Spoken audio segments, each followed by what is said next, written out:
the north of Australia lies a group of densely populated areas.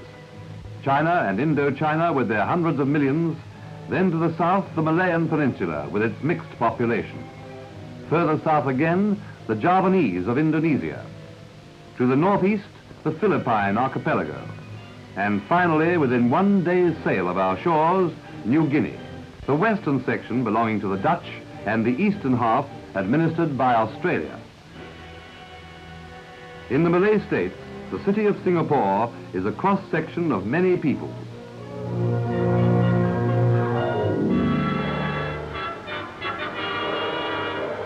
In the islands of Indonesia, 80 million people live their industrious lives.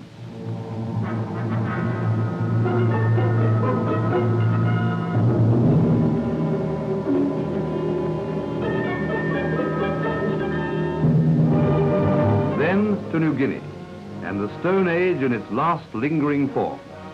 Primitive warriors, some not long removed from the cannibal state, lords of the tangled jungle. This is the kind of country Australia took over first in Papua in 1906 and then in its mandate over former German territory. The natives built villages on mountain ridges, safe from enemy raids, but equally inaccessible to officials either in frail pre-war aircraft or by patrol on foot.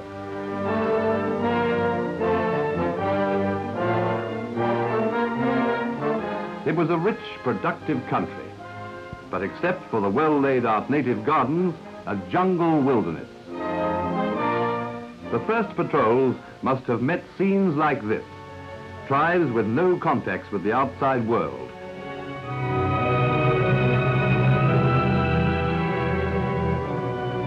The first white missionaries shared the dangers of officials, but soon learned to like the natives for their simple charm. Native customs were always closely observed.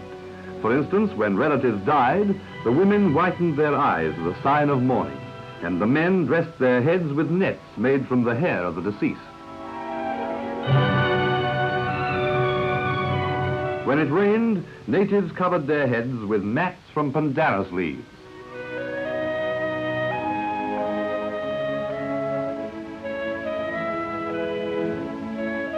Despite the wild and mountainous country, the administration continued to penetrate peacefully into uncontrolled areas to extend the benefits of civilization.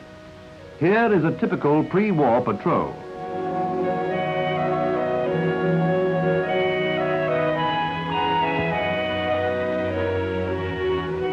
With 60 bearers, the patrol sometimes stretched half a mile along the ridges.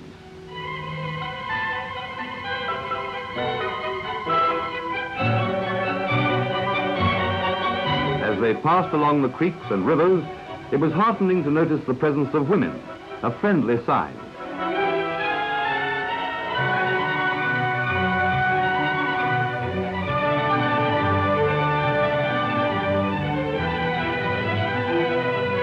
Up and down, now at the height of a range 10,000 feet up, soon to go down to the valley again. Previous patrols had been as far as the river before. Now they must venture across.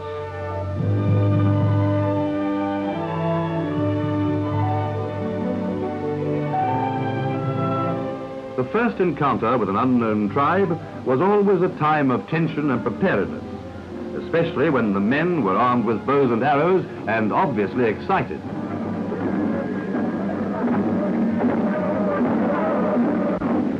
But after an interpreter had explained the patrol's friendly mission, the head men were willing to approach.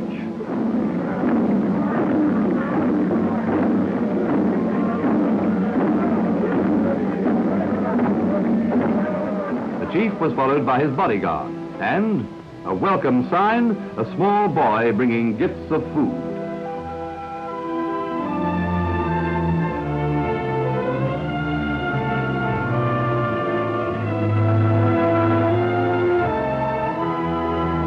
Again, the presence of women indicated a peaceful tribe, and experienced patrol officers knew how to gain their confidence and to establish friendly relations.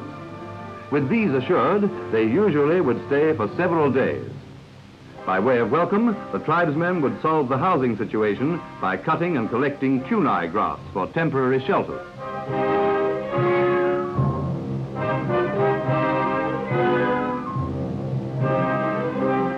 Then there would be an exchange of gifts. Food from the tribesmen, the patrol supplying the luxury gift of salt, of which the natives had no natural supply.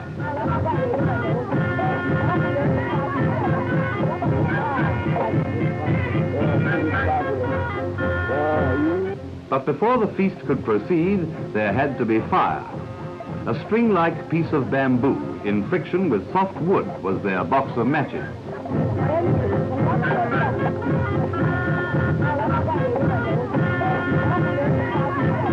And then with a few puffs, the flame was away. There'd be plenty of vegetables and a supply of wild pork, though sometimes they ate native possum.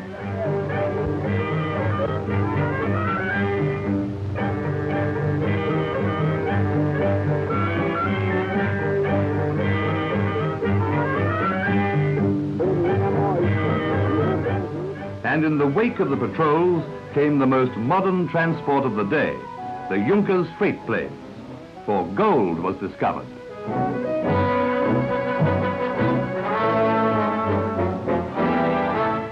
Heavy dredges were brought in piecemeal by the planes and assembled right on the dredging site.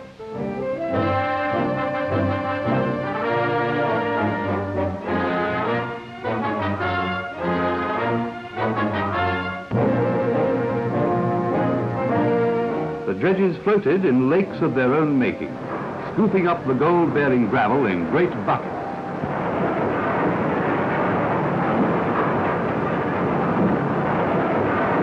The buckets emptied onto revolving screens, which separated the stones from the pay dirt, which in turn was deposited in the sluice boxes.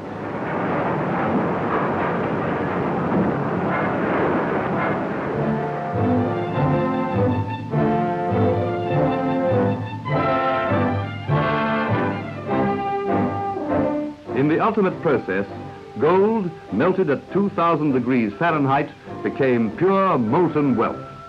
Each gold ingot worth over 2,000 pounds, even at pre-war figures.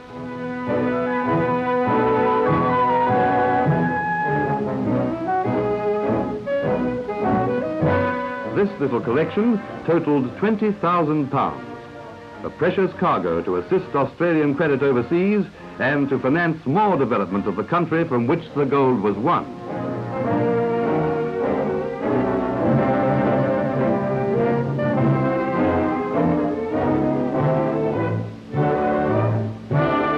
Even before the war, New Guinea, like other neighboring countries, had rubber. Rubber and copra were the two major industries. Experiments were being conducted with cocoa, coffee, and rice, quinine, tropical fruits, and spices.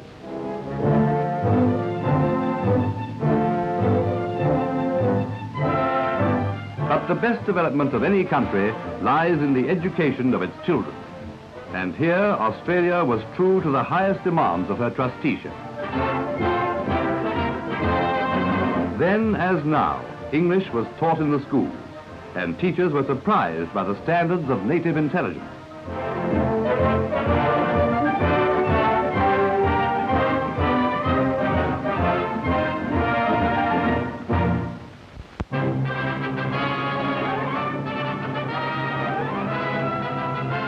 The onrush of war found the natives loyal to Australia.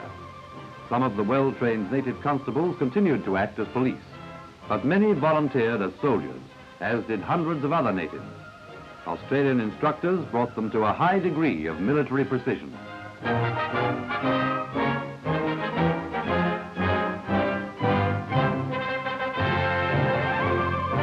Then came Australian troops to fight the invading Jap. They had to learn how to adapt themselves to jungle conditions, and at first it was a losing battle. Along the epic Kokoda Trail, Australian wounded were carried by New Guinea natives with tenderness and care.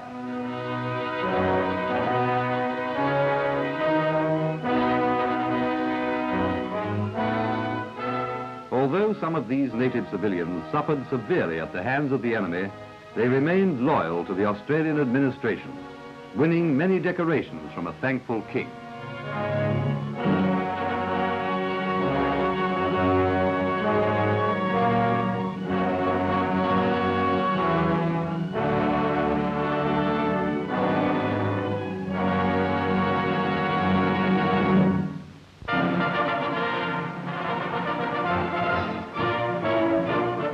What of war's aftermath? Plantation lands were overgrown and neglected. Thousands and thousands of acres of productive land ruined by the jungle. A clearing job that will take years.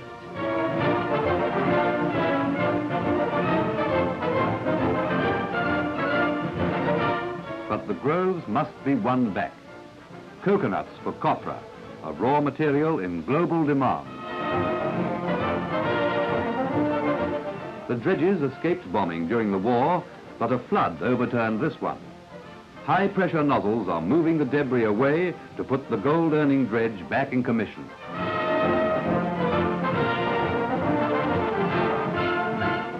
On the credit side, giant pines, unspoiled by war, grow to 280 feet, an inexhaustible supply of building timber.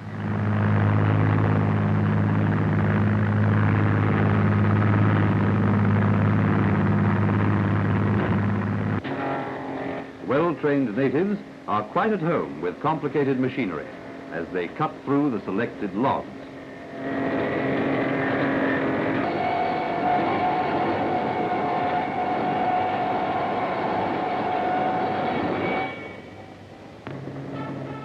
All the milling is most carefully planned, for housing timber is cut into exact lengths and shapes at the mills as part of a pre-fabrication system.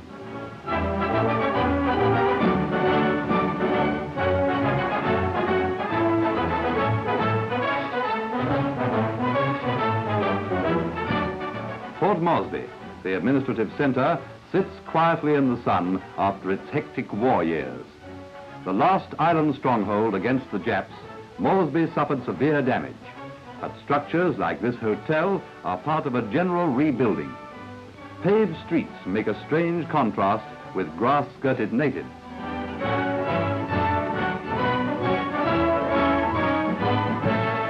The port of Moresby is busy with reconstruction and normal trading. The war brought extended wharfs to accommodate Allied shipping, and once again the natives prove that they can handle most jobs once they're shown how.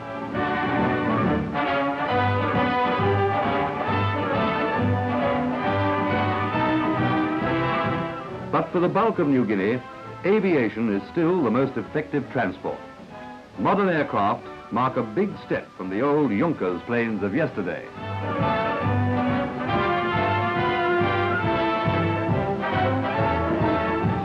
Oil derricks pinpoint the search for oil.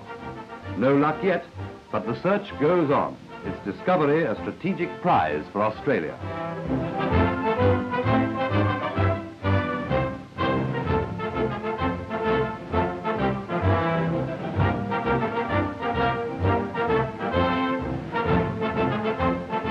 Meanwhile, hundreds of miles away in virgin country, other oil seekers follow watercourses, where streams have cut through overlying alluvium to expose the rock beneath. A likely specimen has the characteristics he seeks, and with others, it is taken back to Moresby, where paleontologists with a well-equipped laboratory and a native staff analyze the pieces. Paleontologists are experts in the study of fossils and the chances of oil formation.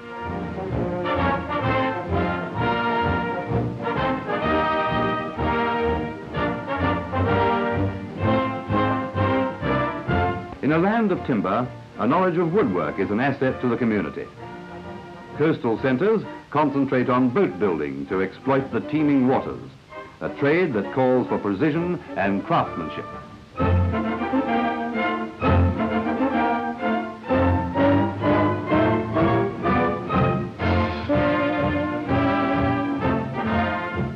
School teaching is no longer monopolized by the missions, for now there are many schools under government direction, assisted by native committees. This is a teacher's training school. Splendid types all, who will go out into wide areas to spread the advantages of education. Equally valuable is the development of medical orderlies, who get thorough grounding in anatomy and medical hygiene. This training is advanced, but the native mind takes it all in.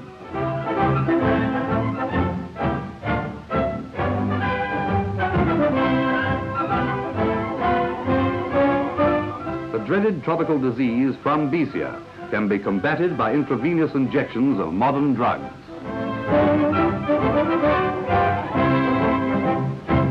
Of course, there are still tribes who have never seen a white man.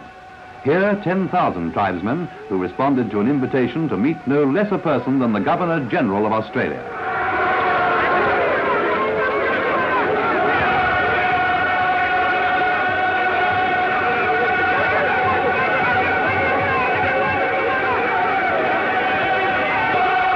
Dramatic moment as the friendly tribesmen surge around the visitors with characteristic good nature.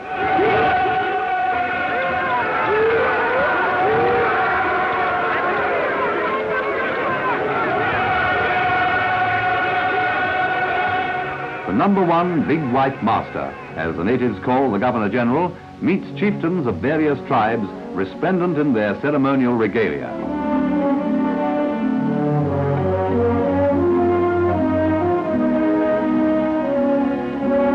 The Luluwai, or chief, seems at home on the microphone as his weird incantation is the signal for a tribal welcome.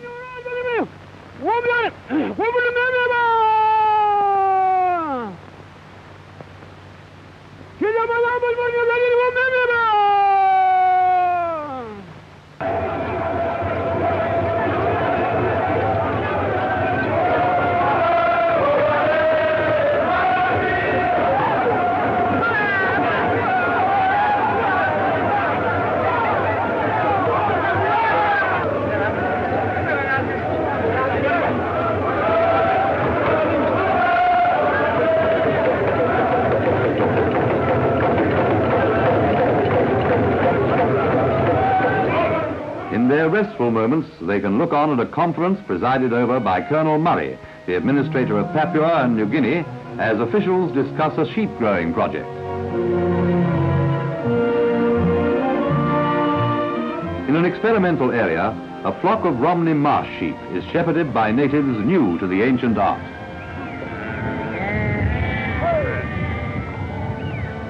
The New Guinea people are great dog lovers and delightedly watch a trained Kelpie going through its paces.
Interest in the arts.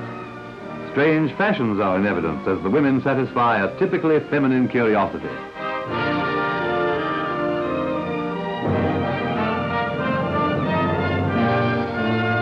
It is one thing to civilize the natives, but they must be given useful occupations and certainty of a gainfully employed future. With this in mind, every job planned for the men of New Guinea is for their economic and social development, and in keeping with Australia's obligations of trusteeship.